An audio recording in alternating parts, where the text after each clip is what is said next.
Hello everyone, my name is Mark Philpott and I'd like to welcome you to my Inside Sport channel. And in today's video I'm going to be talking about the Western States 100, the ultimate ultra distance running race in America that was held last weekend.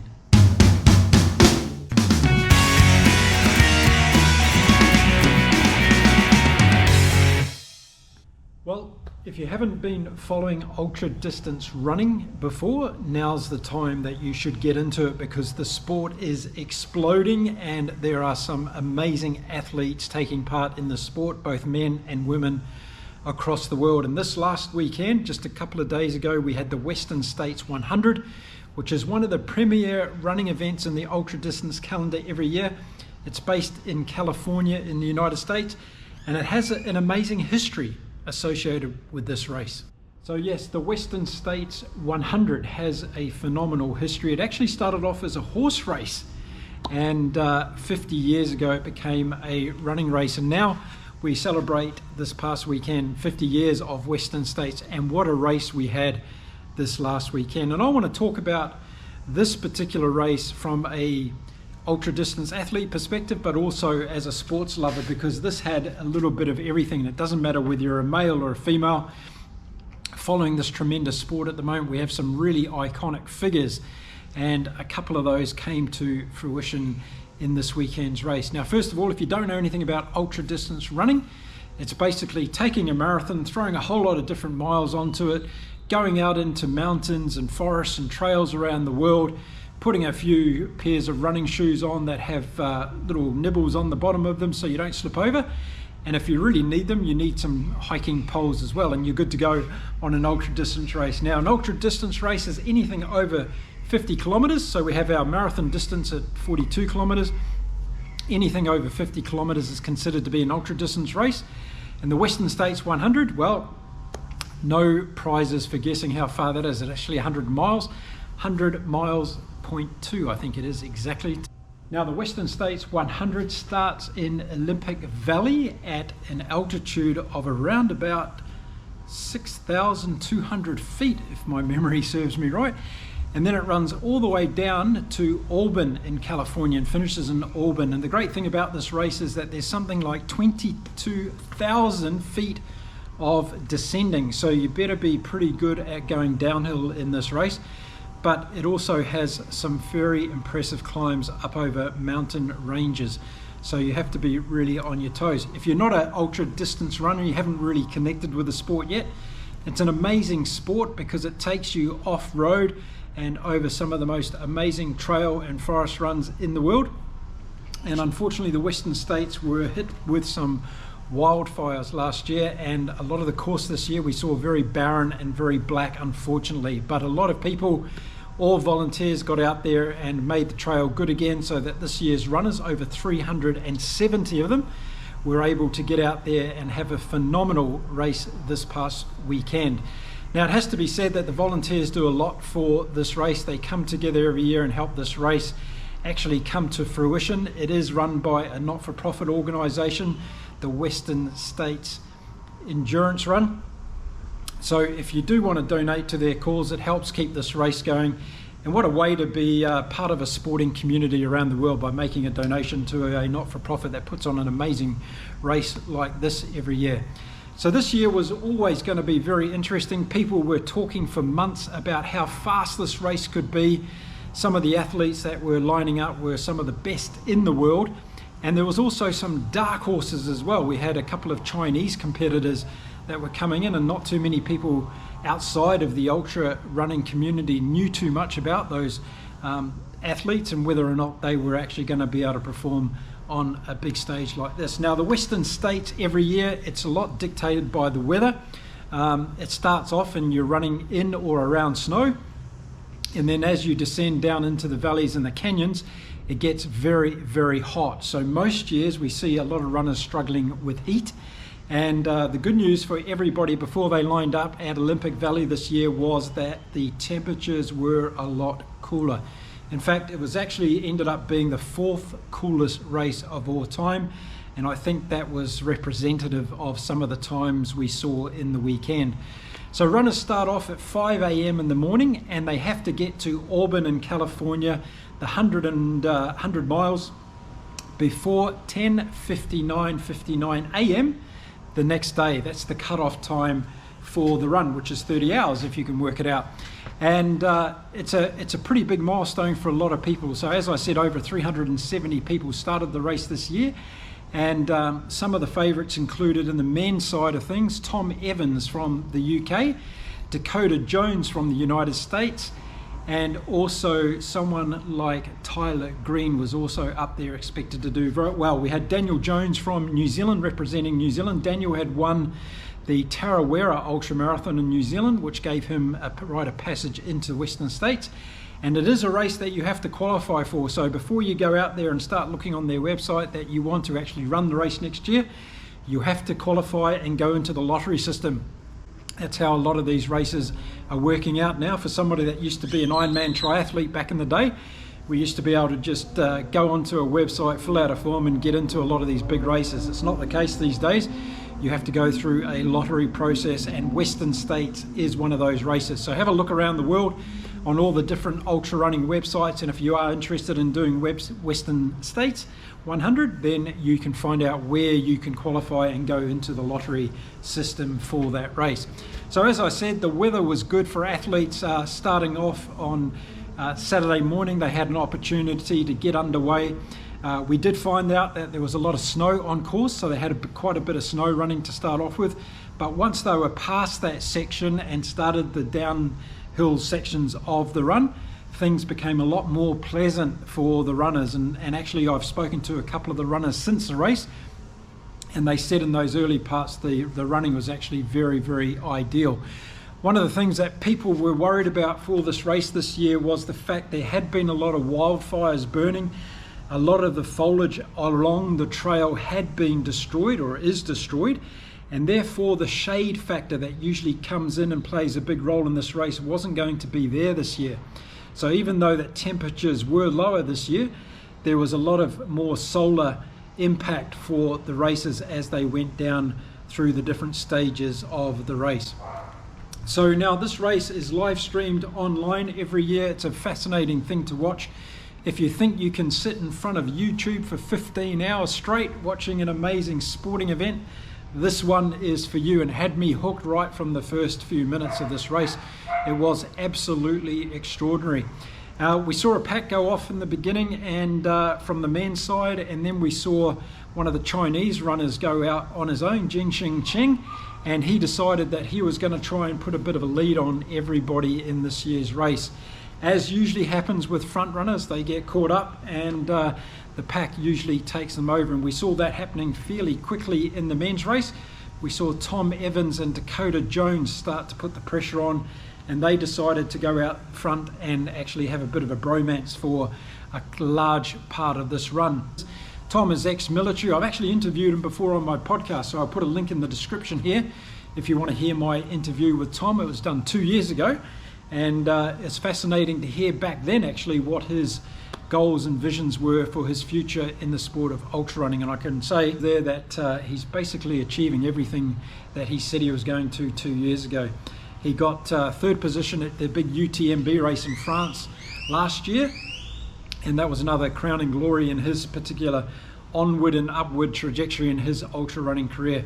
So Tom had been putting all his eggs into this race this year. He'd been done some methodical training for it, spent quite a lot of time in Flagstaff in Arizona to get both heat and altitude training done, and was leaving really no stone unturned. So when he got into the front with Dakota Jones, it was going to be one of those cases, okay, is it last man standing? Who's going to be doing really, really well here? But he was up there with Tom Evans for a long time during this race, and what happened was they got to a section of the course called Cal Street, and as they were descending down Cal Street, that's when everything started to happen in the men's race. Tom Evans said afterwards that that's when he put his foot down a little bit to see whether he could gap a little bit into Dakota Jones, and that's exactly what happened. And by the time the runners got to the next checkpoint, Tom had actually opened up a 10-minute lead, so Dakota had found it fairly tough on that section. So then it was a case of whether Tom could hold it on until the end. He still had over 20 miles to go, and still some climbing to do in the course, and also the Rucky Chucky river crossing, which is one of the fascinating parts of this Western States 100 course. This is where runners come down a canyon and they get to a river at the bottom, and they actually have to get ferried across the river in a blow-up boat, and then they start running again up to the Green Gate checkpoint. So that's a fascinating part of the race. If you haven't checked it out online, check it out online. It's a really fantastic race to watch. Now on the women's side, before we started this year, everybody was talking about Courtney Dauwalter. Courtney is an absolute legend in the sport of ultra running, and whether you're a man or a woman, it doesn't matter.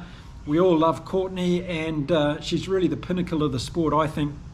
And it was a question of how much was Courtney going to put into this race, because she's actually backing up and racing the Hard Rock 100 in 3 weeks' time. So people weren't too sure whether she was going to put everything into this race and try and break the course record, which there was a few rumours around, or whether she was going to wait to just win this race and then back up and try and win Hard Rock 100 in 3 weeks' time, which, let's face it, is an amazing athletic performance if somebody can do that.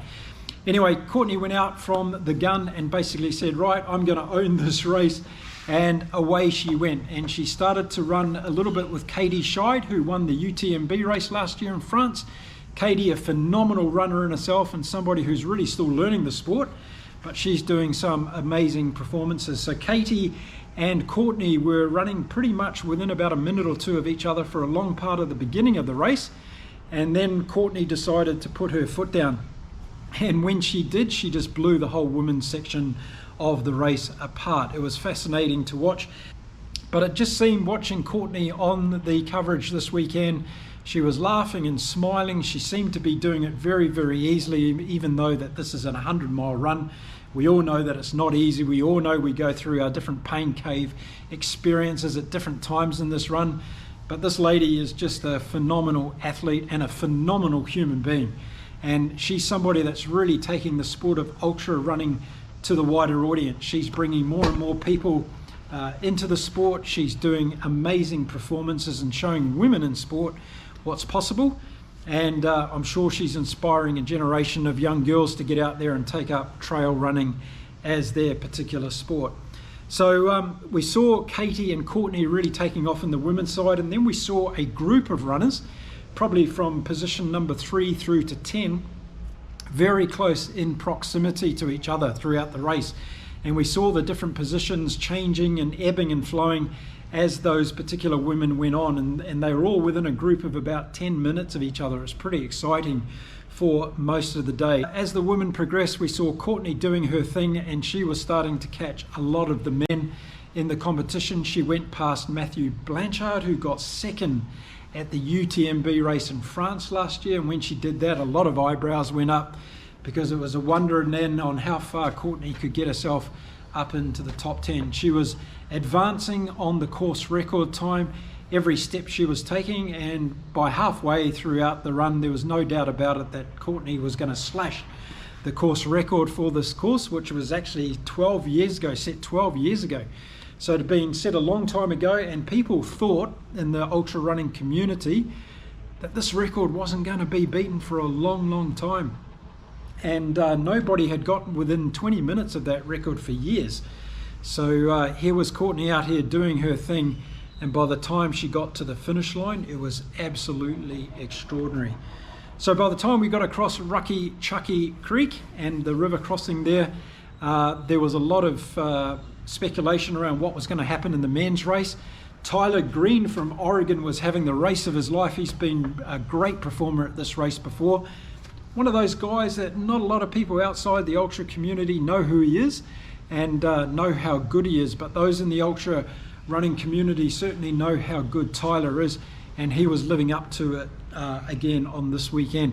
He'd actually finished second in the race before, so he's been on the podium, he knows what it takes, and he's a phenomenal athlete. So he was staying about 20 to 22 minutes behind Tom Evans for most of the last part of the race.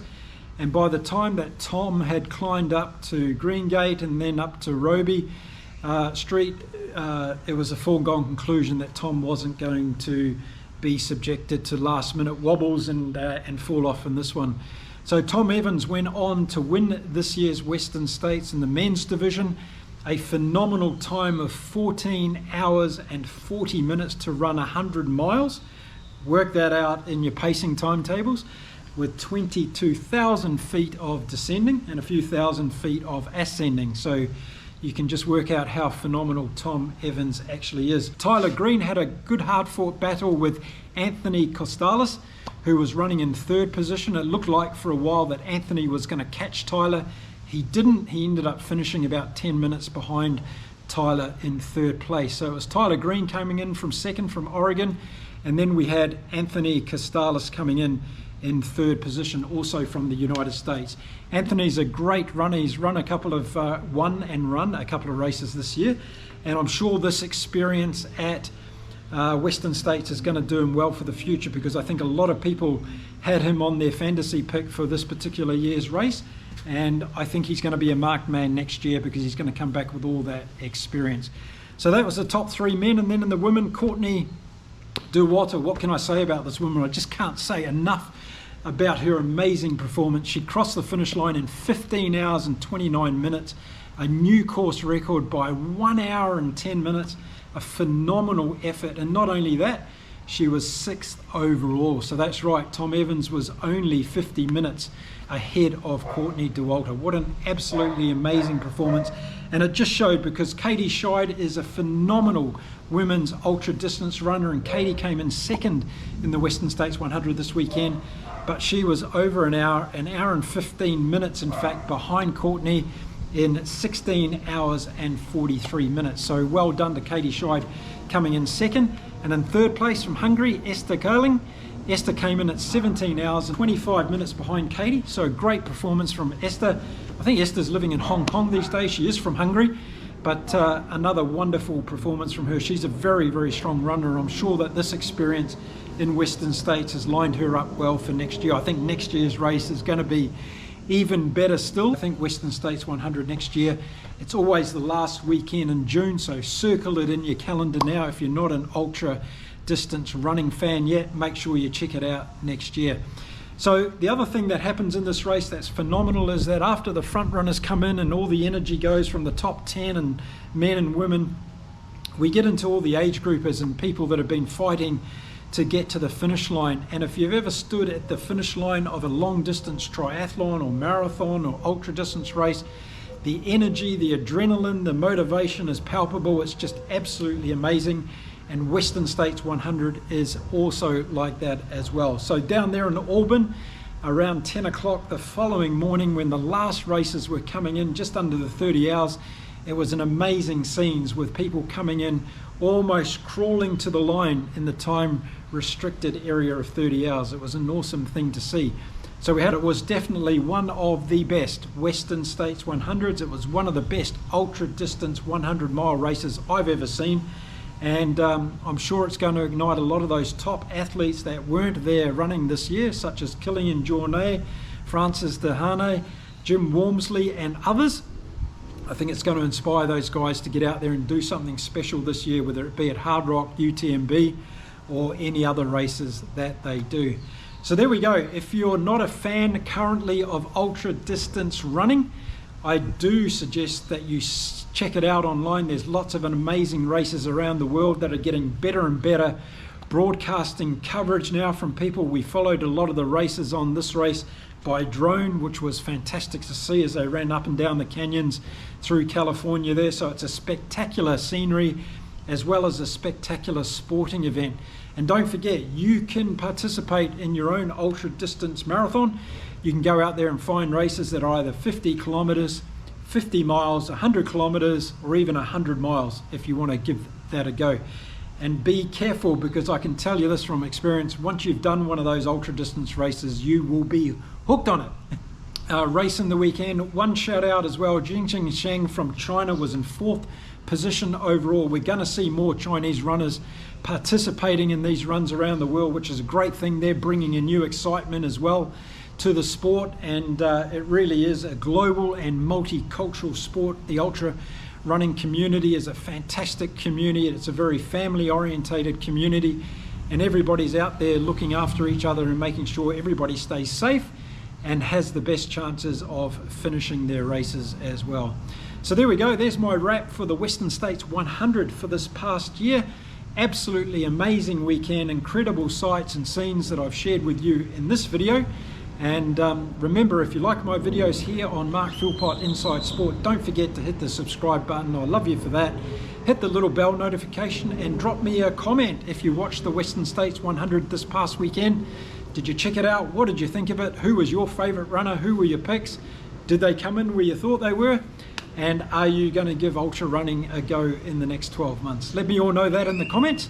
And I'll see you again soon, right here on Mark Philpott Inside Sport. Until then, stay safe and stay well, everyone.